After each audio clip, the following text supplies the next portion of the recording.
An explorer basically is somebody who goes into a totally unknown area and gets information about it and lets everybody know the information about that previously blank area.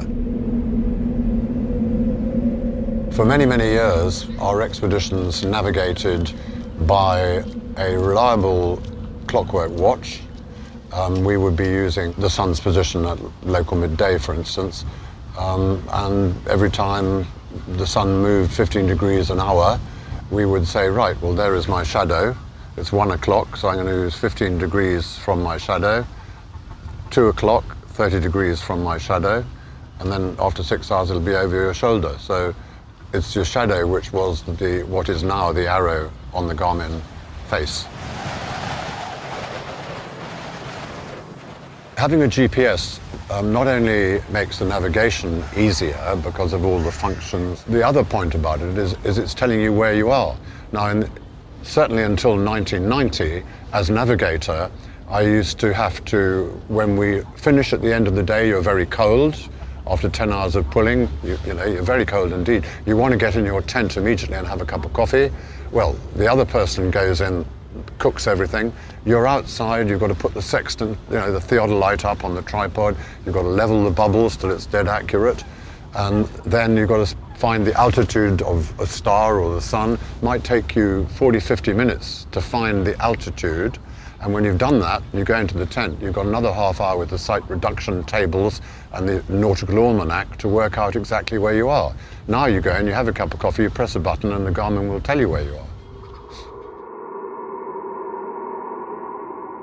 Yeah, you have to be able in those areas to navigate very exactly. And the features that you may see during the moonlight periods could be very useful to you, but most of the time it's the waypoints that you must record, and that will be leading you almost as a blind person through areas of great danger.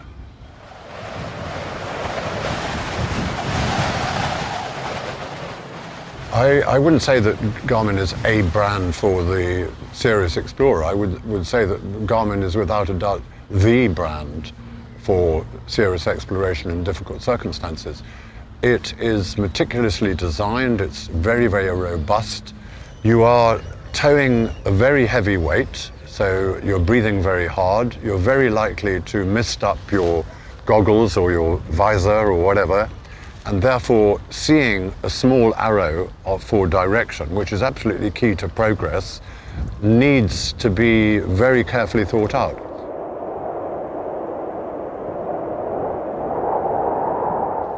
This is a big face. It's pretty easy to see, and if it's mounted in the correct way with the battery that's powering it somewhat hot, that's the ideal. But the best thing of all is to be able to go back when you realize that everything has changed and you're in a nightmare situation. And with the fēnix, you've got a track back situation that you can just follow back out. And that is really good for the confidence in that sort of area.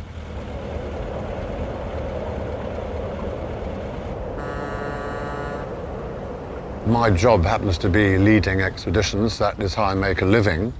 Nobody pays me to do them, but they pay me afterwards, if they're successful, to write books about them and to give lectures all over the world.